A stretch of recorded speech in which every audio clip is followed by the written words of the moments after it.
So I'm working on a lawn boy. This is the Gold Series, a mulcher.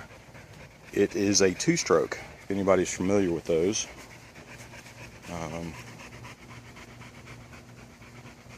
Lawn boy put some great two-stroke mowers out in the day. And this is probably one of the later ones. They had a Lawn Boy Gold Series and a Lawn Boy Gold Pro Series, if I'm not mistaken. But this is a two-stroke, and this one is a 4.5 horsepower. I think the Gold Pros were 6.5 horsepower. But I ran into this. Somebody was moving and just getting rid of a bunch of stuff, and this was one of it. And you can see it was missing some parts, but luckily I found this one online at a local Craigslist, and it was in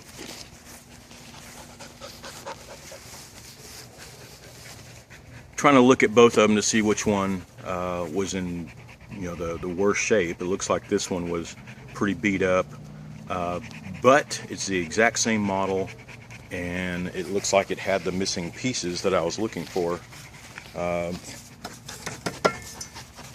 Your pull start mechanism and the cover, all that good stuff. And under here, everything else is here.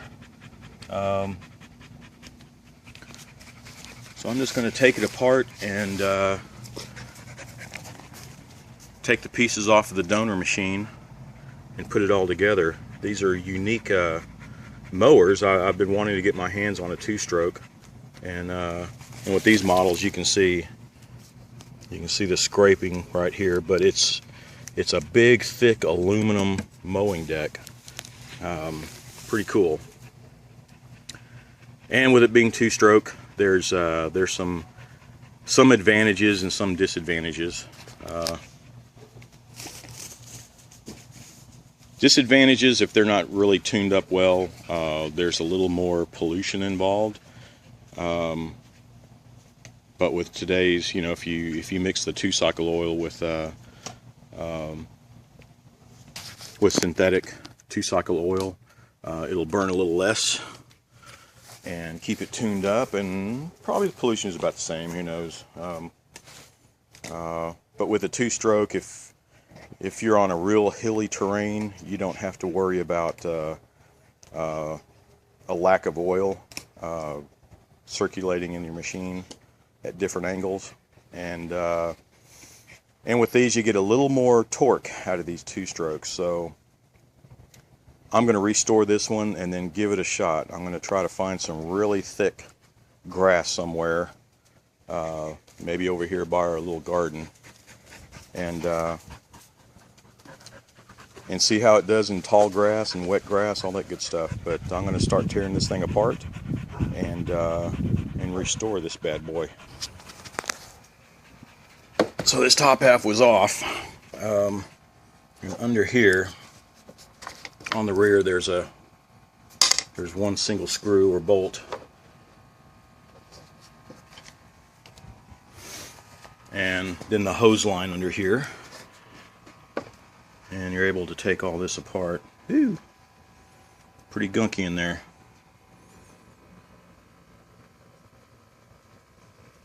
It almost looks like hair, doesn't it? A big fur ball. I don't think any animal got in there, but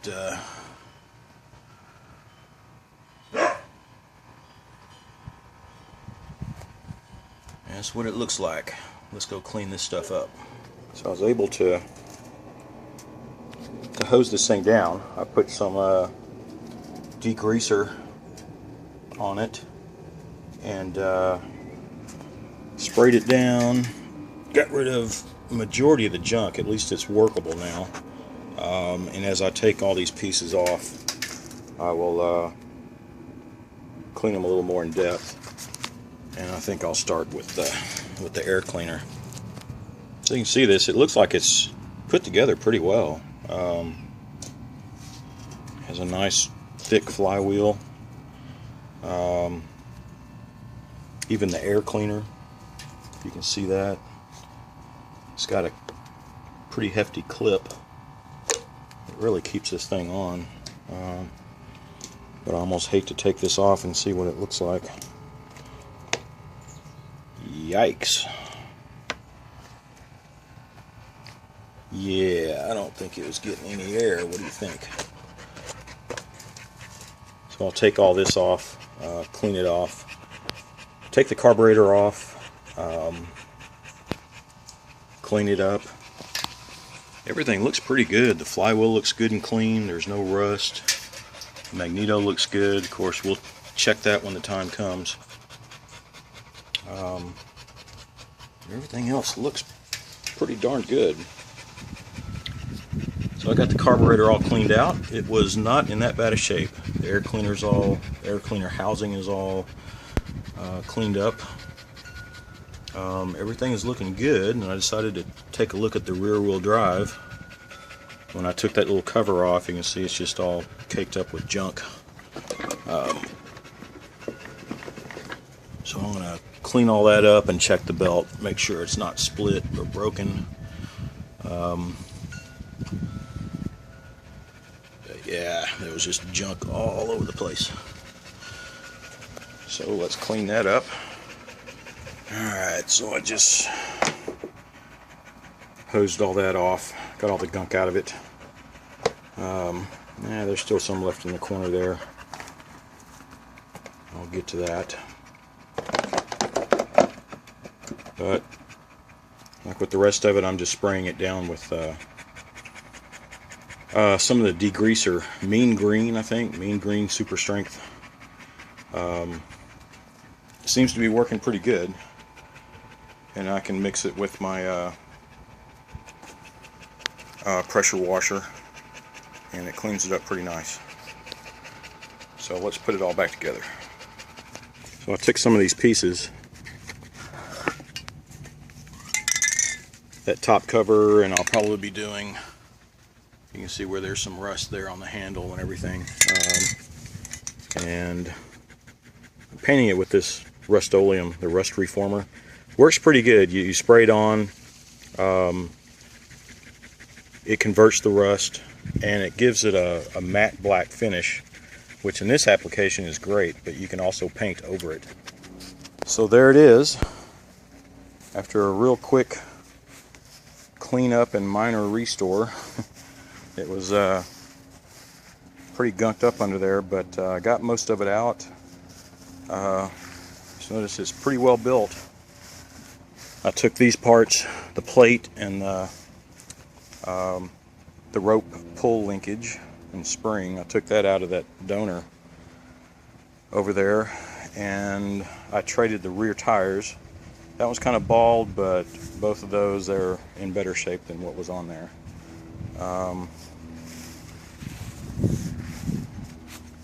You can see on the plate here too, and on the handles, I used that rust converter paint, Rust-Oleum, I believe, and it gives a nice black finish. It's supposed to be a primer. I should be able to paint over it, but you can leave it like it is, like I'm doing with this, and it gives a nice, good black finish. So let's see if we can finish this. My dog wants to play football first.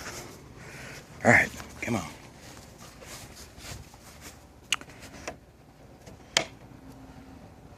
See if I can do this with one hand. I'll grab it and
not bad.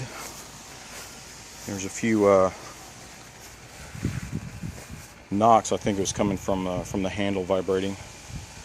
And I have yet to adjust the carburetor, but it looks like it's running pretty good. So I'll probably finish cleaning it up. And you can take a look at there where the paint is coming off that aluminum. But it is so cool. That is one thick aluminum deck. But tell me what you think. I was going to sell it, but I was going to fix it up to sell it, but I think it's a keeper. This one also came with the rear bag attachment. Right there. You take off this plate, put this in its place, and there's the rod and the guide hole there. Put that on, then attach the bag on the rear. So, not bad.